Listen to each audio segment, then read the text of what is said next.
Hi, and welcome along to the All Guns Blazing podcast with my man DT. And we got a very special guest in the place today. Ovie Soko. Is it not Sissoko? No. Ovie Soko, who you all know from being on Love Island. He's so famous from that, and also a massive Arsenal fan. Yeah. Right? And listen, it's fantastic to have you on here today. I know you got a really busy schedule, mad schedule. And it's just, it's awesome to have you here, man. You know what I mean? My daughter was excited, man. She's normally just like, I'll be like, oh yeah, we're doing a show, we've got Ian Wright. Oh yeah, that's good. Oh yeah, we're doing a show, Aubameyang might be there. Oh, that'd be great. That'd be great. Oh, we got Ovie Soko. Dad! Oh my God! Oh, That's ridiculous. That is wild. That's. Can I come? I said no. You got uni, man. You do your uni thing, right? So something's terribly wrong. If you're skipping over them two, something's terribly wrong. Yeah, you say that as well, but even my oldest boy, when I told him as well, he was like, "What?" And it's like, oh, not you as well, man. And he was like, yeah, but you know what? If I got a picture of him, like the girls, man, they'd be loving it. Do you know what I mean? So he's thinking ahead. He's thinking, boy, I'll get a picture of him. Yeah, it's like, picture. There's a big picture. I like his style, man. I wonder if would that work for us? This guy. But anyway, listen, right? Let's just touch on that to start off with, right? The amazing thing about your story is that even before you went on Love Island, right, you was already, doing bits. You was this basketball player. Yeah. You was out in America. I mean, tell us about that. You was over in America. Yeah. Trying to get into an NBA team. Which is, man. That's incredible in itself. Yeah, like it's just it's a weird journey, but a dope one. Obviously I left when I was about 16, went over to the States. Basketball was sort of my dream, and spent 7 years over there. Had a good time, learned a lot, and I moved back over here. And I came back, and I was blessed enough to have the opportunity to play around Europe, at a couple of different clubs out here. And now, with the whole Love Island thing, I have the opportunity to play back at home. Back in London, so yeah, man. Which basketball teams, or where was you playing when you was in America? When I was in America, I played in Virginia. Now that was in high school, and then I played in university, which is it's pretty big out there. Like university sports is huge on that side. So I played in Alabama for 3 years, and then I went up to Pittsburgh, and I was playing up there for another 2 before I ended up. I declared for the draft. I didn't get picked up. And there was some discussions about me possibly staying on with the affiliate team to the NBA team, which is sort of like, I don't know, like grassroots over here type of deal. But it just made more sense for me to come back over here and it must be so difficult. I mean, practice is like how football is over here. Yeah, it's just I've been in America so many times, and every kid wants to be a basketball player. Yeah. So for you to be coming from outside as well, to kind of infiltrate that, it must have been so difficult, innit? Yeah, it had its own challenges, but I don't know, man. When you have a dream or whatever, and you want something, you don't see it that way. Do you know what I mean? There was a whole bunch of positives as well as difficulties at times, but yeah, man. Now, how did you get on Love Island? Did you talk to us about that now? 'Cause the Love Island phenomenon. I mean, first of all, how did you get on it? I applied. Applied online. I wasn't one of the. What made you apply? It's my brother, man. My older brother. Yeah. Like my older brother just got a mad influence on me. Like, he's a big fan. Obviously, he knows the hype around it. I only come back in the summers, before now. You get me? Because I'm in season or whatnot. But him and his missus are huge fans. He was like, yo, you'd be sick if you went on this show. I was like, whatever. And then it was when I was out in Spain playing, and I had downtime after training. And I just looked up on Google. I was like, how to apply to Love Island 19 or whatever. And then the application came up. I didn't even finish it first time. I left it because I started. I was like, nah, man, this is madness. No way. And then they sent me a couple prompts. I finished it. And they hit me back the next day and were like, we think you'd be... I thought someone was taking a piss out of me at first, didn't I was with my club, we just landed in like Tenerife, I think we had a game out there. And I got a call from my TV. I was like, someone taking a piss out of me.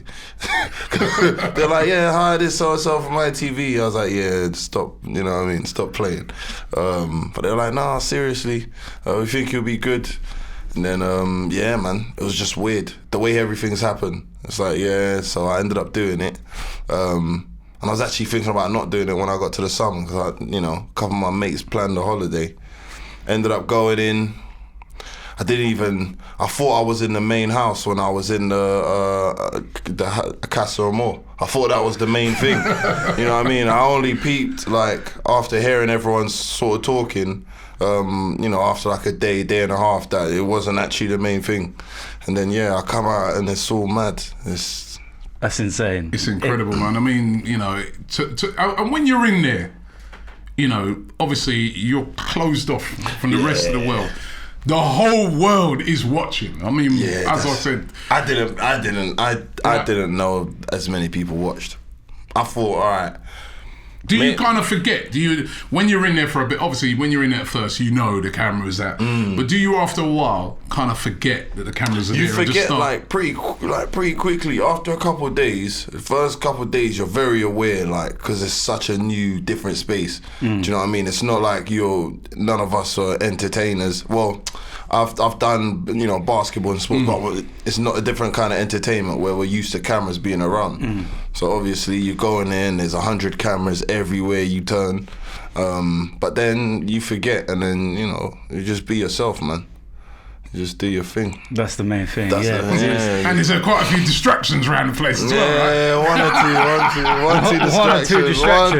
One or two, because the thing is, this is like, I've spoke to people and I said to Robbie as well, because Love Island's not my thing. Yeah. And it's kind of like, nah, I'm not getting involved. I'm not watching it. That's what but listen, right? But what it is, it's like, the thing about Love Island, no matter what platform you go on, I could go to Instagram to get away from Love Island on Twitter. Yes. And it's on Instagram. I can go to Facebook to get away from it, and it's literally everywhere. The moment the show starts to where it is. And like I said, my oldest son, he's 19, and he watches it. And then there was the moment when you come in, because you got brought into the house. Yeah. And then there was this incident with Michael. Yeah. Where you had a man-to-man conversation with him. You said you didn't watch it, man. No, but listen, you're interrupting me. So so my boy's telling me, and he's like, "Oh, Dad, he's kicking off, man." And I'm like, "What do you mean he's kicking off?" I like drama. So I'm like, I always believe these kind of shows at the very beginning, they're boring. Because no one really kind of opens up to their true self, because they're kind of like, I want to suss you out, etc. Yeah. So they're boring. It's like Big Brother and all that. Nah, I don't. So I wait until it gets exciting, and then when I heard it got exciting, I was like, let me have a little look. And then, but the one thing you don't do is comment on it, because there's a thing, and we were talking about this earlier. There's like the Fiat 500 crew, which is the girls out there, Love Island fanatics. If you say the wrong thing, they're coming for you. It's like getting involved in a political debate. Don't do it. Don't do it. But yeah, it's good, man. I like the drama, man. I mean, all that fame all at once. Yeah. Right? I mean, funny enough, we had this video that came out last week. It's sort of about mental health in football. Yeah. And that's one of the things we're talking about, is like how, even for us, right, all of a sudden you kind of go from, a few people know you are, and then like anywhere you go, everybody knows who you are. It must be 10 times that for you. How have you coped with that now? That like AFTV, your privacy. Your private. Listen, no. Yours is on another level, and yours is women. We got being man. We got being man. Yeah, Robbie, my guy, you got women, right? That's trouble already. Yeah, all we get is man asking for photos. I mean, how do you? And for us as well. All right, I'll just say for me, it's been a bit of a journey. So along the way, I've seen it as people more and more started to know who I am. Yeah, growth. Yeah. With you, it's come very quick. Yeah. Very quick, bang. How do you cope with that all of a sudden you've got no privacy? You got paparazzi and that following you around. We don't get that. You got that You know, you'll just do one little thing. It's in the papers. How do you deal with that? I don't know, man. Just live in the moment, innit? Like, I really don't think about it that much. You know what I mean? Yeah. I think the more you think about it, the more you dwell on it, the more now you feel like there's an expectation to be this kind of way or that kind of way. Like, I just don't, you know what I mean? I've got other stuff I'm thinking about or whatnot. It's Being even yourself. like all even like all the comments and stuff. Everyone speaks about like the bad comments and how, you know, bad that is, but positive comments are just as dangerous, do you know what I mean? Like if you're reading all of them and like it'll get to your head and it'll turn you loopy, man. Like, Yeah. How many followers did you have on Instagram before you went in? Oh, I only had like maybe 4,000, something like that. Wow. And how many you got now? Like 2 million. That's what I mean, man. It's just like, that's mad. All overnight. That's literally. mad. Yeah, that blew my mind. So Like, a few coming months out ago, of you that had blue- less followers than me. Bruv, I used to watch AFTV, like, I'll be done with practice or whatever, like, that's one of the things I would watch just sort of to keep in touch with back home, like, you know what I mean, because I've been away for so long. That's literally one of the shows on YouTube, because, you know, you wouldn't watch it on cable or whatever, like, that don't come on out there. So, you know, I'll grab little pieces that I could watch on and keep up with stuff that was going on YouTube, on social media, and follow it that way, like, as much as I could. I'd love to do an experiment, yeah? I'd love to have like, go outside the street of London, have a Bamiyang walking down one side, and you walking down the other side. I'm very tall, but Aubameyang, and see who would get noticed Come most. on, come on. I don't know. This is the thing. I reckon he'd get noticed most. More people would Do you know you. what? The thing is, it is weird as well how way some things work, because I said this to a friend of mine. Obviously, we know Troy Deeney and we speak to him. There was a game a couple of years ago where they played at the Emirates where he missed a penalty. And he was meeting me after the game outside like the media entrance. And these couple of Watford players come out. I can't remember who they were at the time, and they're wearing full Watford tracksuit and everything else.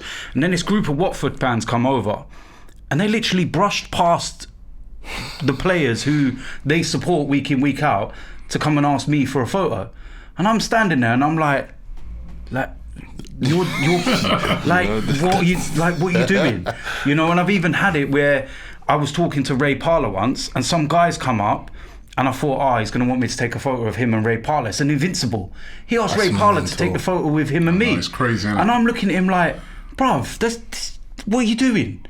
But maybe it's the world we come from, and like what you're saying, you're thinking, no chance. Everyone will know him. That's how I see things. You know what I mean? And that's probably one of the things that, like, it's probably spun my head more than anything. It's just the fact that, like, you know what I mean? I'm an athlete, so I know what it's like to put so much into something and then you get something out of it at the end of that. I'm not very familiar with not putting any, not putting the effort in and then getting, I'm not familiar with that. That don't make sense to me, you know what I mean? So in my eyes, like, I went on Love Island, you know what I mean? Like, it was a great experience, but I didn't particularly do, you know, I didn't achieve I didn't complete a task that garnered, you know what I mean? Like, now all of a sudden we support you because you can, you know what I mean? Like, so. But it's a great opportunity, though, isn't it? All the spin-offs that come off of it now must be amazing. But what I like as well is that the fact that you're still, even with all that, you're still doing your basketball. Yeah, man. I got, like,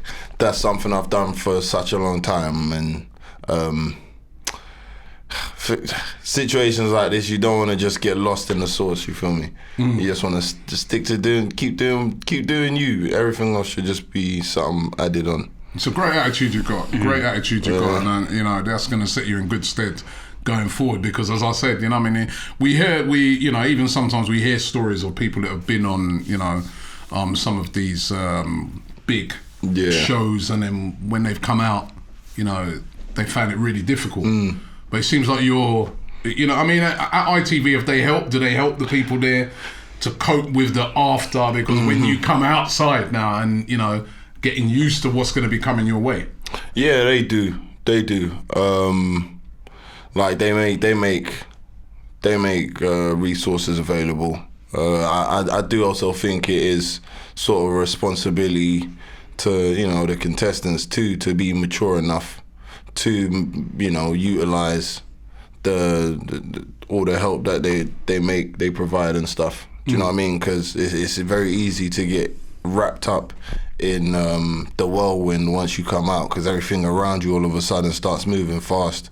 And for some of the ones that might not be a little bit older, they can get swept up in that very, very quickly. But I'm older, like I've travelled a bit, I've had a bit more life experience, I think, than a lot of the guys that typically go on them shows. So it set you in good stead. So yeah, it's put me in a different sort of position coming out too. And how's a relationship guy? Yeah, it's good. It's good. Yeah? It's not like man. paparazzi now, man. Robbie's trying to get that exclusive. Let's get that exclusive. Do you know what I mean? You're going to watch, all you're going to see over the papers this week, AFTV. My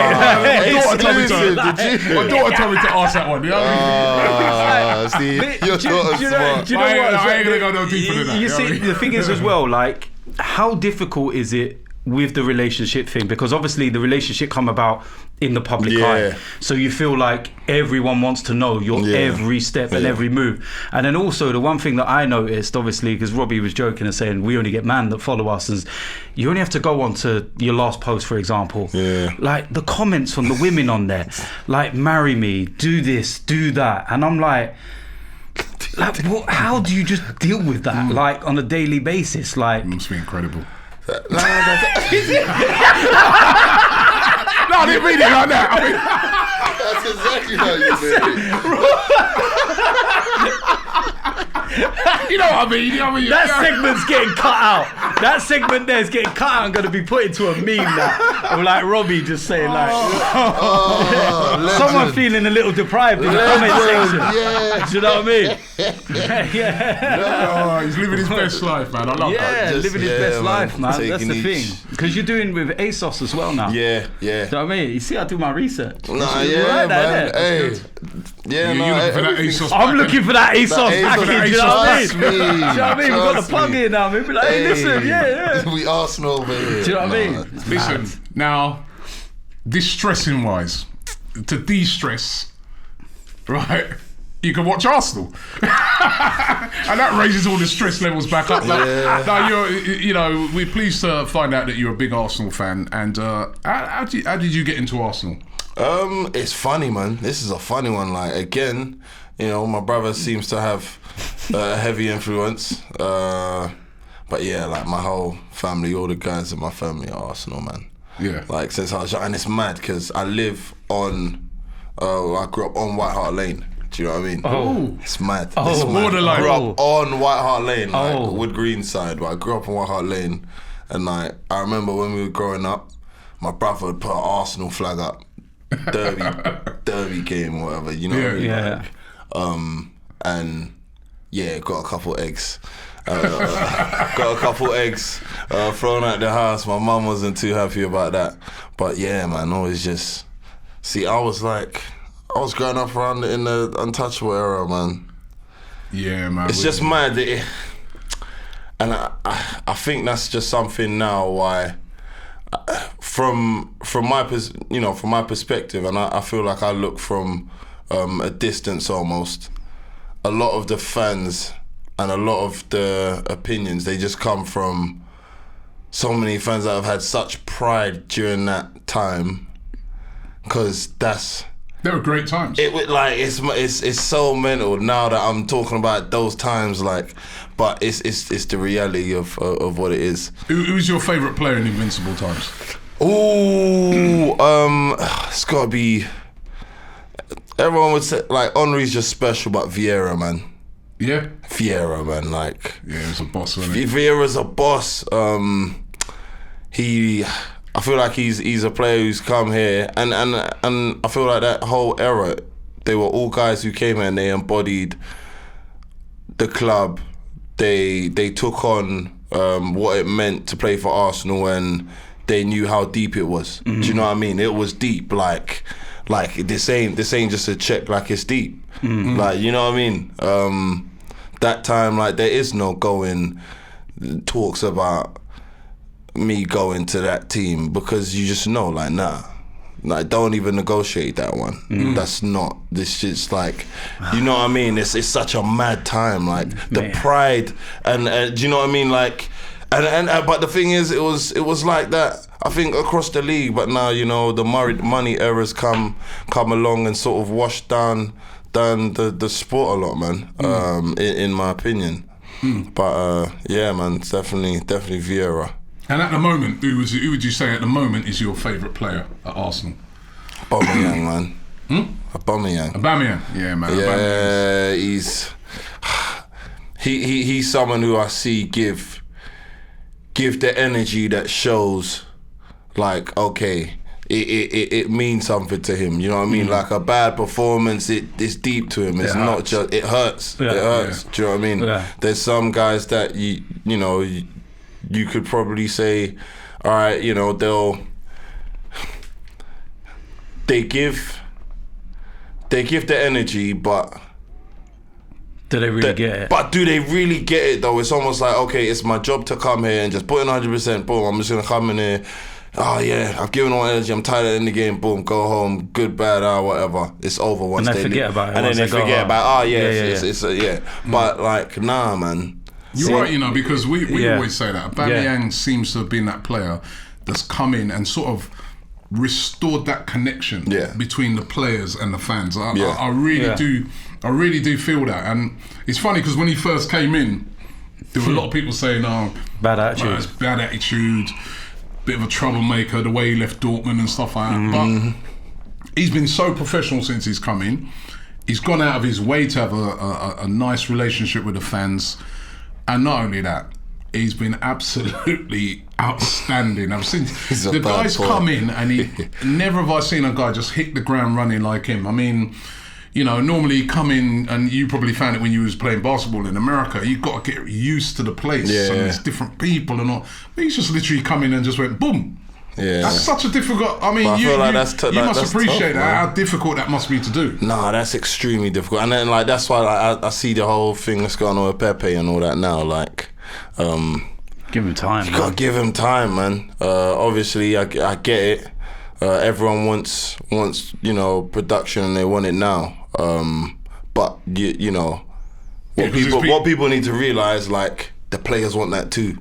You get it? Like, if you're sitting in Pepe's shoes, and it's just, I can just sort of empathize just from an athlete standpoint. Like, yeah, I want to come to the new club, and I want to make a statement. Yeah, you damn right. And especially when any players make that move to come into the Premier League, like, that's what. There's so much built up. You want to prove yourself so bad that, you know what I mean. Like sometimes it just doesn't. You're not seeing your work. You're not seeing what you know the final product should be like. You're just not seeing it sort of transfer into games and that. Do you think Nicolas Pepe's trying too hard then? I think he's trying very hard. I think he's trying very hard to where there is such thing as trying too hard, because then you lose some of your natural movements and then you become more rigid. Do you know what I mean? And I feel like players like himself, once he just goes and there's a flow to it, and it's not. It's more natural. It's more natural. Like I think that's when you just see flipping magic happen. I see what you're saying. It was a game a few weeks ago, and I said to you, didn't I? It was the I think it was the Europa League game when he came off the bench, or even the Carabao Cup against Nottingham Forest. One of those, but he had a chance where the keeper was already down, and he tried to just place it. Like it was as though he was like, right, just get it on target. Make sure it's on target, because then no one's gonna go, oh look at him, pull it over the bar. He's useless. He's that. He's Javinho. So he's like, just get it on target. Get it on target. So it's like he's overthinking to himself. Whereas if it was natural, he would have just gone bang. Because if that was last season, that'd have been in the net. Yeah, so you know, it's just one of those things. Like, and the longer and longer there's a build up. I don't know if that's helping him. Do you think what would have helped him is he also scored the other day for played for Ivory Coast, and he scored that would help him. That would help him. Do you think also social media may play a part in a player's performance and the way that they're dealing with things? Because obviously you're kind of like on that level of, you know, the amount of followers, the kind of interaction that they have. So do you feel that players like him would possibly see some of the stuff that's being said about him, or even the people around him? 100%. Like we were just discussing earlier, we're in a new time. Like, it's a new, the old school guys. Like that's not what they're about. They're so business and so wrapped up in just riding out for the club. It's a different time. Like, players are seeing the tweets and they do see, all of the Instagram comments, and it does get to them, but they're all coached and they're all told how you're supposed to handle those situations, and you're not supposed to respond and you're supposed to ignore it. But they see that. They see it 100%, man. So that's what I've kind of become aware of over the last couple of years doing what we do, and I'll never stop going in on a player if they deserve it. Yeah. No, but go ahead. Not the confidence. But no, you know what I mean. There's a way that you can do it and be constructive about it as well, and certain things. And I've spoke to players that understand and get where we come from as a fan, that we can spend X amount of money traveling all around the world, going to somewhere, and then all of a sudden they put in this abysmal performance for 90 minutes, and then some games they don't even come over and thank us, and then we walk out of the stadium 5 minutes after seeing it, and Robbie's there like, AFTV, what do you think of today? Yeah. What comes out your mouth is like raw emotion. That's what what the best thing about this is. So that's football, isn't it? Football is about it is raw emotions, and it is, we just want to see our team. But it's the stuff over that. See our team do well. It's the stuff over that. Yeah, there's been some some stuff. Granit Xhaka's a perfect example, because he's been disabling the comments on his Instagram because some of the things. And recently, his wife gave birth to their first child. Yeah. And I made a comment. I turned around and said, "Congratulations to you both," and everything else. That was it. Someone actually wrote on the comment that I made and said, "I hope that he's a better father than he is footballer." Yeah. And I'm sitting there thinking to myself, hold on a minute, like, the guy's just became a father. Whatever you think of the man as a footballer, like, why would you make a comment like that now? You know what I mean? I can just, it just beggars belief, some of that kind of stuff. And I think to myself, I wonder if he see that. Because he possibly has, because I'm a verified account. So he's probably seen my comment, and then he might see that. You guys interact with the players a lot more.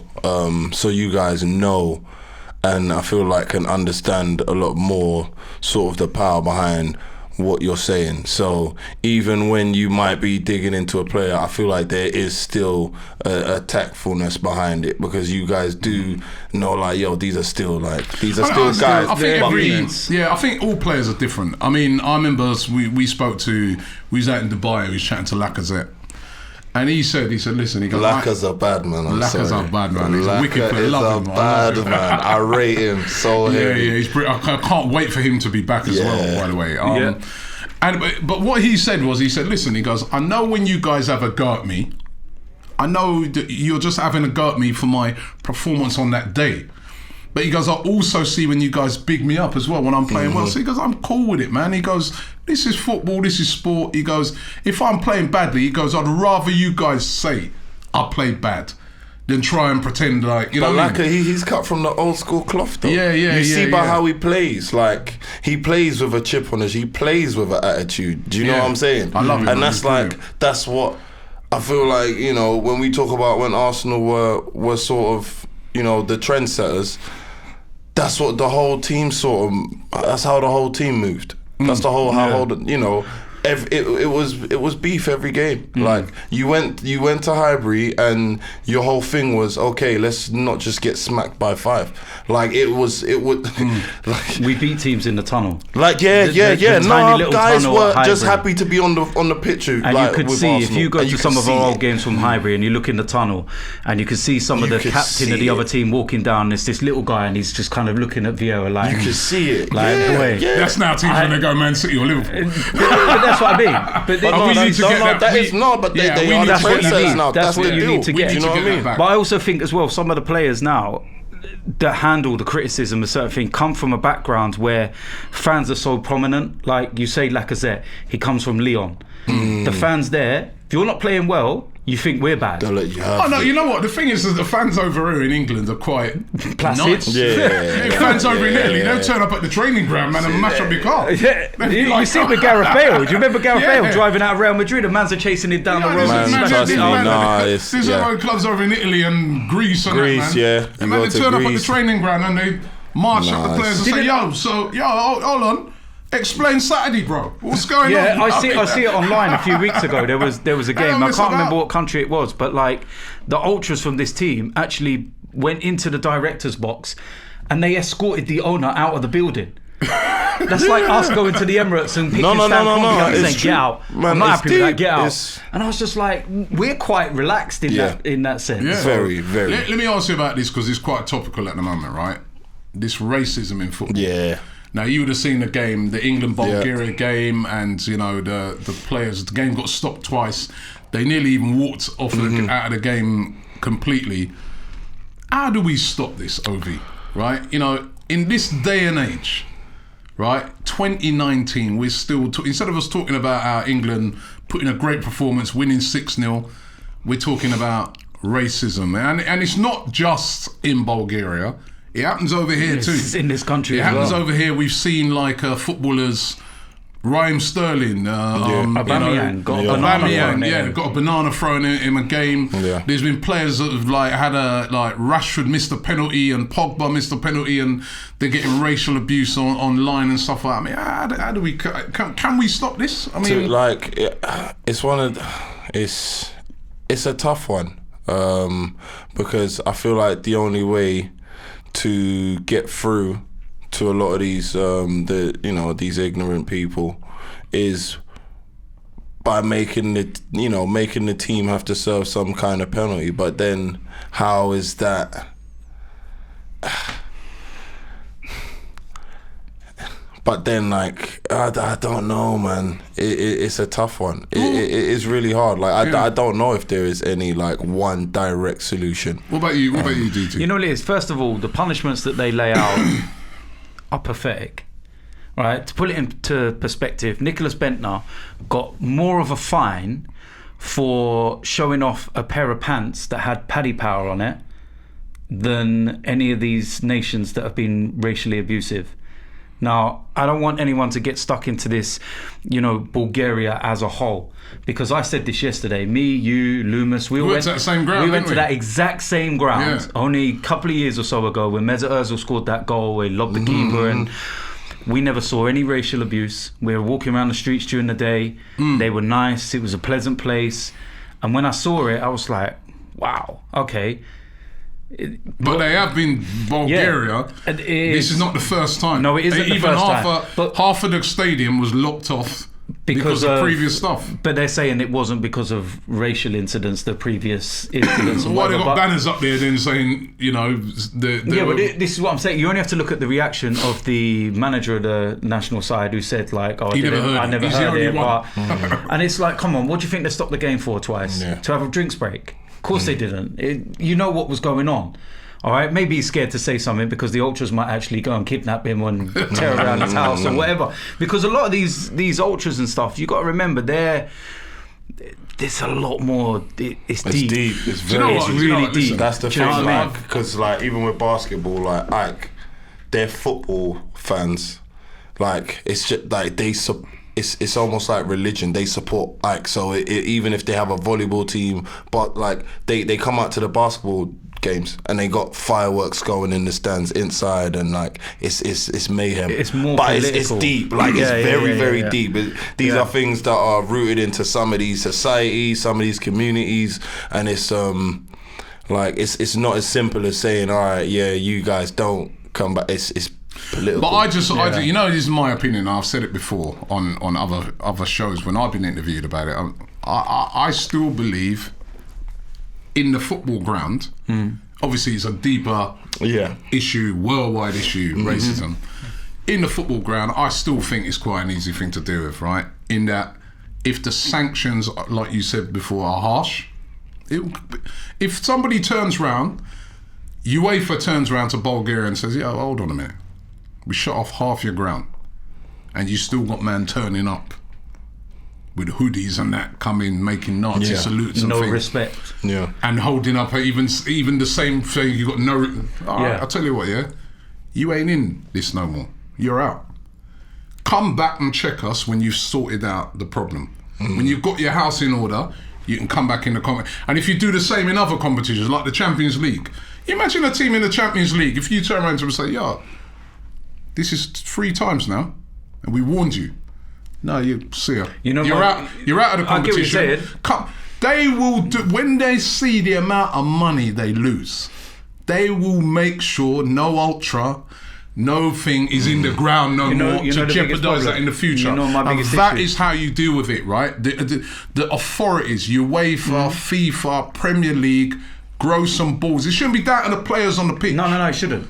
You know, that responsibility should not be on Gareth Southgate and Sterling and them man to walk off. Yeah. My biggest issue though, do you trust UEFA or FIFA? Because I think half of the deep-rooted problems are within the organisation itself. They're too soft.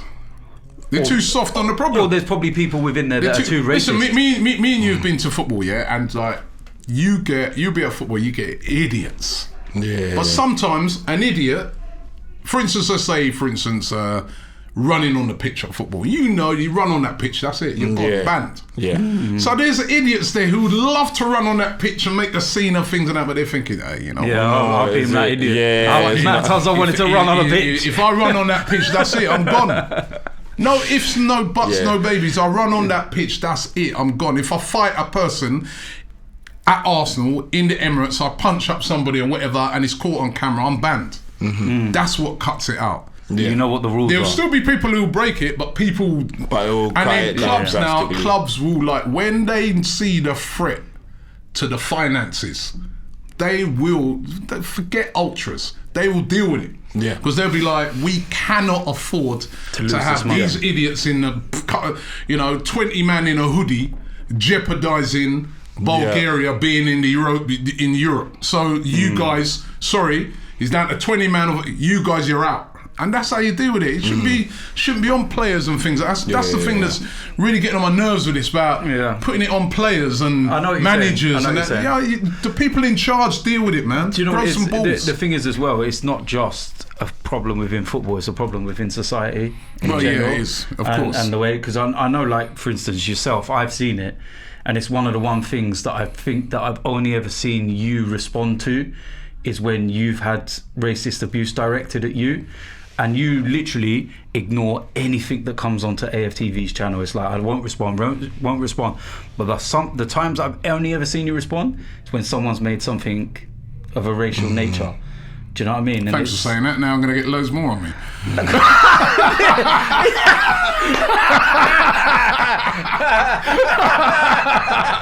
Oh, mate. I know how to get Robbie now. Let's racially abuse him. No, why are you trying to put that on me? You're trying to put that on me now. Do you know what I mean? Look at all this kind of stuff. I'm only joking. Listen, I'll tell you what you need to do, right? The best way to iron this all out, right, is have a picture with Ovie, get him to pull it onto his Insta and see if them girls start messaging you, yeah? Do you know what I mean? See if you get that comment section going for Don Robbie. Do you know what I mean? We'll get away from that. Try to put that on me, man. Listen, Ovie, we got a big game coming up. Yeah. Monday night, Sheffield United, right? Everybody's looking on it and thinking, Sheffield United, they came up easy. Ain't gonna be easy. That's going to be a tough game, Ovie, right? I saw when they played Liverpool. Had it not been for a mistake by the keeper in that game, Sheffield United keeper made the ball go through his legs. They would have got a minimum of a draw against Liverpool. They played brilliantly in that game. They've beaten Chelsea, didn't they? They went to Chelsea. Yeah, they had some decent results, man. And they worked their socks off. If we're not up for that game, I mean, what are you thinking about that game? I don't like this situation in general for Arsenal, because I feel like whenever it's supposed to be easier, it never is, and unfortunately I feel like more times than not it's one of those things where it's like our destiny is in our hands, how seriously we take it, how prepared we come in, how mentally focused we are going into the game. If we're not mentally focused, if we're not mentally prepared, if we don't approach the game like we're approaching the league leaders, then we can go in there and it can be ugly for us. Do you know what I mean? But you confident we can go there and get a result? Yeah, I feel 100% confident. We're more than capable, and we should take care of business. But it just depends on the mental approach for me. What about you? It's a tough game, isn't it? I mean, we'll be there. I ain't confident at all. Monday night game as well. Exactly. And they've got a great atmosphere there at Sheffield United. I know they're two different teams, but you remember what happened last time we went to Sheffield? You remember? Sheffield Wednesday? Oh yeah, we got spanked. Spanked 3-0 or something, wasn't it? And it was just... You know what the problem is? And I hear what you were saying, and it's kind of like... You always look at these games and you go, Sheffield United, yeah, we should be able to deal with it. We've got Aubameyang, Laka should be back. Tierney may well be starting. Bellerin's pushing, holding. Everything's all rosy. But then come 10 o'clock on Monday night, I'm probably sitting there going, I've had enough! It's a disgrace! Do you know what I mean? And it's like, I'm sitting there like, I've been in this situation too many times now where I have no confidence. Do you know what I mean? It's like, I would love to come out of there 10 o'clock on Monday and be like, boy. Vital game. I mean, we've been doing well in the league. Third in the league now. Important game to win. Yeah. It is. It'll be huge because it's one of the ones that like we should take care of, and we'll need this game later on down the line. It's always games like this that become crucial later on down the line. So it'll be a big win if we're able to. What you made of it, obviously it was years and years and years of Arsene Wenger, the Invincible era and stuff like that. Wenger's left now. What have you made of the new guy, Unai Emery? It's a process. It's a process. I know what it's like to try and turn around a program, and that's what Arsenal is now. A lot of fans will not be happy a lot of the time throughout the transitional period, regardless of who is in the head seat. Because at the end of the day, you have to build from building blocks, and you have to build with what you got, not with what you want. So I think he's done decent. People will agree and disagree, whatever. But you got to give him time to change the culture and to build that winning culture that I feel like has been missing for so long. I don't know where it sort of fell to pieces, but it was like, okay, you had an invincible squad that was very confident, very business-like. They respected everyone, but they just handled business, and then it turned to like, football where we were just kind of trying to be, we were trying to be like the Invincibles, but it was only like almost like a carcass that was left. And it just wasn't the same club to now a team that's changing their identity now, and I feel like it's gonna take time. I've got an important question for you though. Hit me. Was you Wenger in or out? He's like, oh no, what are you doing today? No. I felt like he's done tons for the club, but everyone has their date. Father Time is undefeated. You know what I mean? And even the greats have their time. To sort of to move on. I feel like he should have left before he did, but I don't blame him for staying, because at the end of the day, like you see it so much across sports. Guys that are special at what they do, sometimes they have a hard time realizing when, okay, it's time to switch it off. Let me pass it on. You know what I mean? Because in their brain, they're like, no. I can still do this. I can still come back. I can still prove it. Do you know what I mean? And so I see it from his perspective why he didn't just leave, but because he always. Now I've had time to obviously think about it. I had time to calm down, shall we say? I've had time to calm down. Look at Robbie sitting there. Look at him like leaning back. Hey, listen, you put a mic in my face, man, and I'm blaming you. You're like the instigator of the situation. Now you've had time. What? No, I'm saying, right, I wished he had left after we beat Hull in the cup final, and I stick by that. That was the perfect time. He ended the trophy drought. You could tell that the problems were starting to mount at that point, and it was the perfect time to say, you know what, I'm handing over the reins. Guardiola was available, Jurgen Klopp was available. Hindsight's a wonderful thing, especially when you look at what they're doing. Yeah. And I just wished it had left early, because he would never have got any of what happened around it. But at the end of the day, like I've always told you, Robbie, I'm an Arsenal fan, not an Arsene Wenger fan. So where it gets to a point where I feel that it's detrimental to the club and that the club are going downhill, I had to stand up and say something. It was nice to see him the other day getting that award and stuff like that. That was nice. I will never ever begrudge. This is what people don't seem to realise. I get comments now, people saying to me like, "Oh, do you want Emery out?" Or, you know, if a player plays bad, you're gonna. And I sit there and I say to him, listen.